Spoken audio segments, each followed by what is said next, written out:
figanı mezara.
Cepheden cepheye koşan bizim gençler Yılmaz Yılmaz.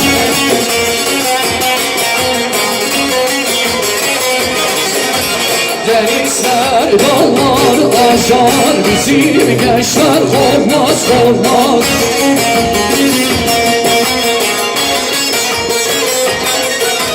Cepheden cepheye koşan bizim gençler Yılmaz Yılmaz.